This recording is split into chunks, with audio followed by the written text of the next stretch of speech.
Ang ano? Ang ano da Barbe? Ang ano?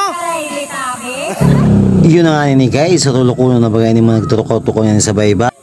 Yun na nga so agum kubi, may numero pa nga niyang kamot sa waiting. Yan man sa kuyang pinsan si Ate Jean Broso. Yan, yan man ang saraw nakataning niya si Ate Darlene Di Guzman. Ayan, si Maricel, si Tia Melanie, ayan, si Maribel, ayan, tag 5 girl.